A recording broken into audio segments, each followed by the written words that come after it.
Hello students, welcome to my channel.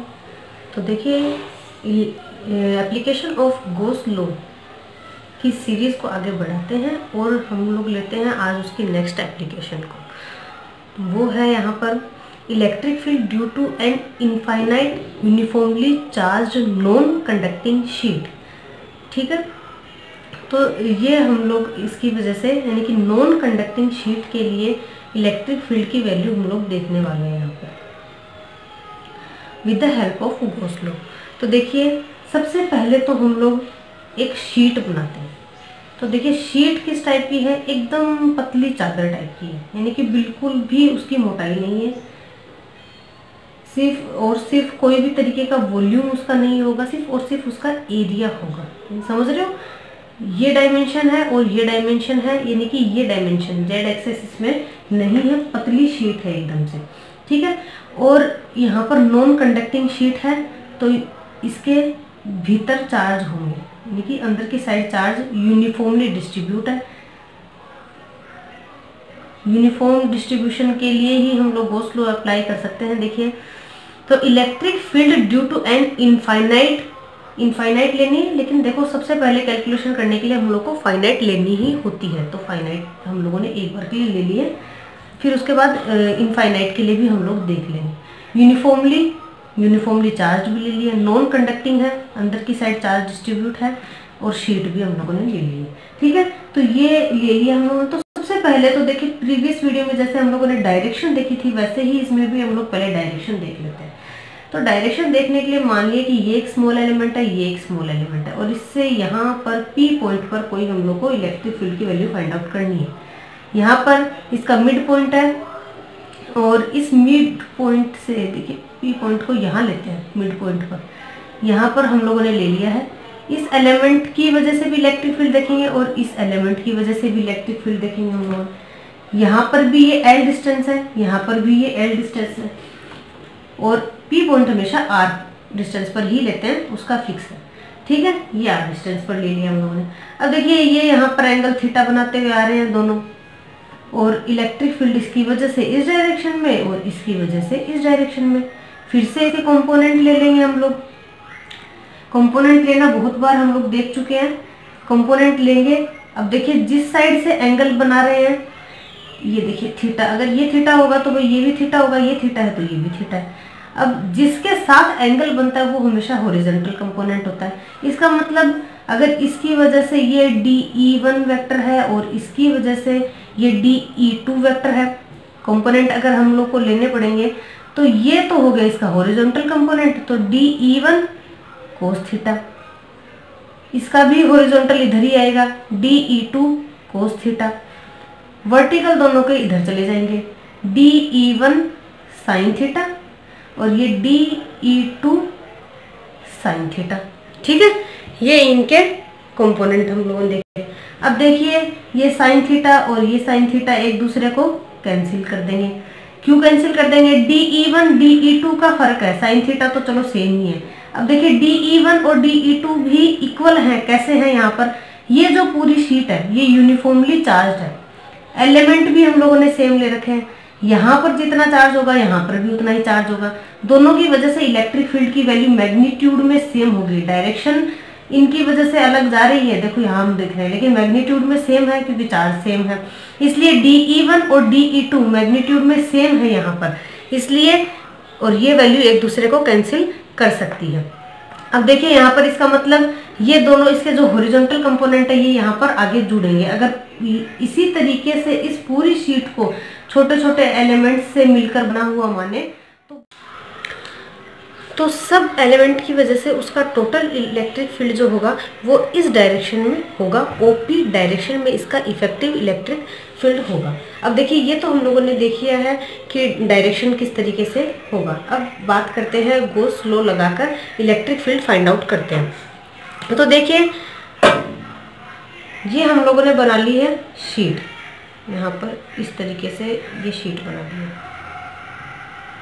और ये इसके बीच में चार्ज यूनिफॉर्मली प्रेजेंट है। इसका मतलब चार्ज डेंसिटी जो है वो कांस्टेंट है यहाँ पर।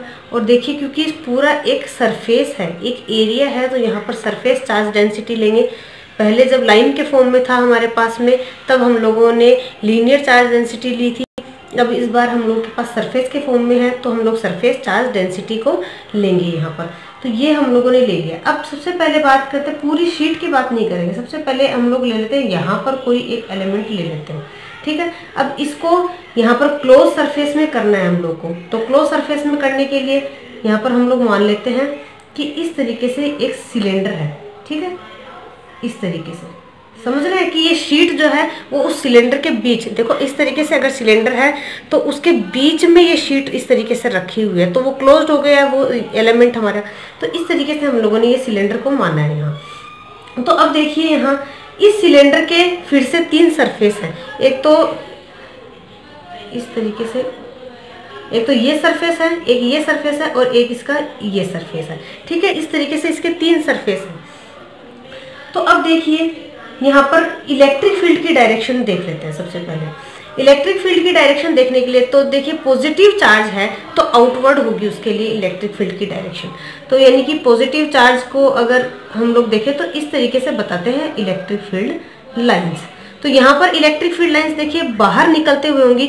तो ये जो शीट है एकदम पतली सी प्लेन सी शीट है और इस पर चार्ज जो है, तो देखिए इस डायरेक्शन में भी होंगे और इस डायरेक्शन में भी होंगे, यानी कि दोनों डायरेक्शन में, इस डायरेक्शन में भी और इस डायरेक्शन में, दोनों डायरेक्शन में इलेक्ट्रिक फील्ड लाइंस जाएंगी, इस तरीके से और इस तरीके से, ठीक है।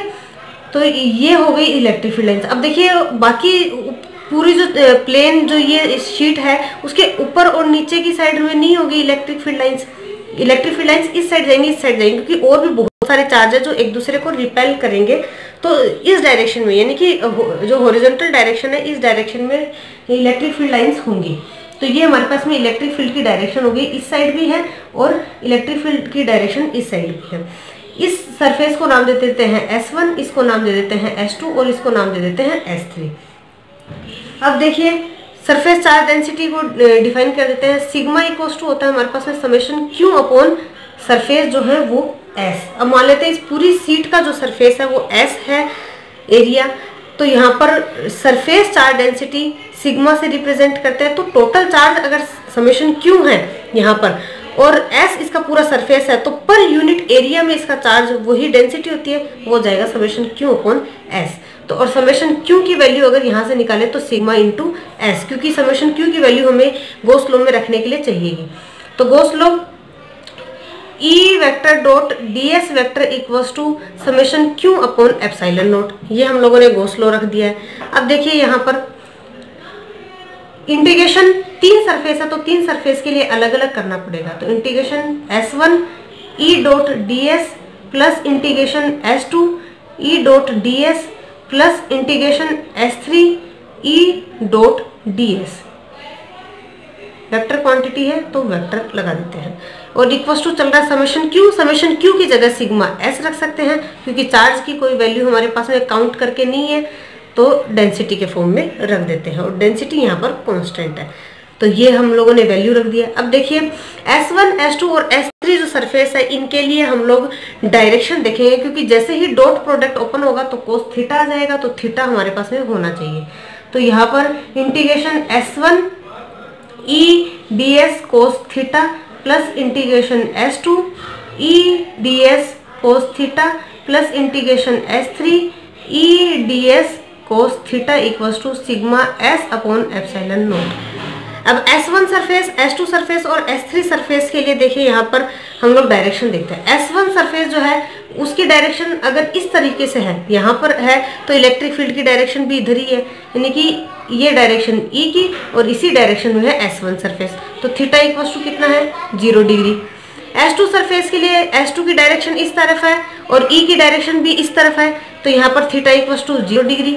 S3 सरफेस के लिए सरफेस की डायरेक्शन इस तरीके से है और यहाँ पर जो इलेक्ट्रिक फील्ड लाइन है उसकी डायरेक्शन इस तरीके से या इस तरीके से किधर भी माने, लेकिन थीटा इक्वल्स टू होगा 90 डिग्री यहाँ पर। तो ये वैल्यू अब रख देते हैं यहाँ।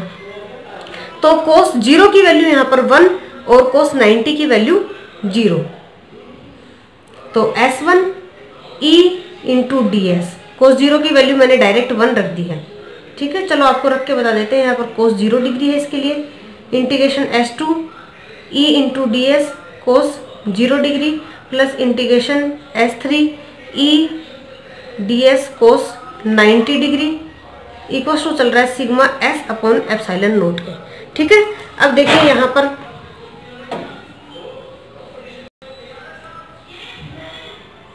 S1 के लिए cos 0 डिग्री था तो cos 0 की वैल्यू 1, तो S1 E into D S plus integration S2 E into D S, और S3 जो सरफेस था उसके लिए थीटा की वैल्यू 90 डिग्री थी, तो 90 डिग्री है अगर तो cos 90 की वैल्यू 0 और वो प्लस में 0 equals to sigma S upon epsilon naught.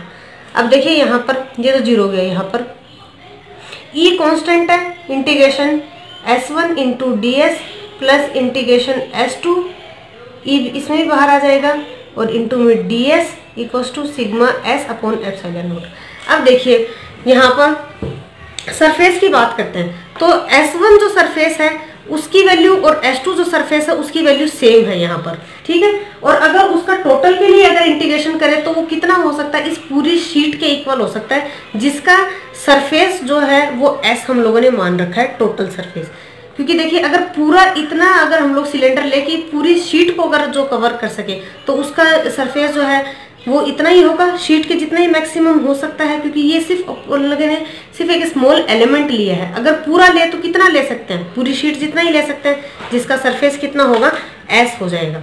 ठीक है, तो यहाँ पर integration S1 into D S equals to integration S2 D S equals to किसके है, इस S सरफेस के ही इक्वल है। अभी यहाँ पर वैल्यू रख देते हैं, तो E S plus E S equals to sigma S upon epsilon naught. ठीक है, अब यहाँ से देखिए ये हो जाएगा 2ES equals to sigma S upon epsilon naught, और S से S कैंसिल हो जाएगा, तो यहाँ पर हमारे पास में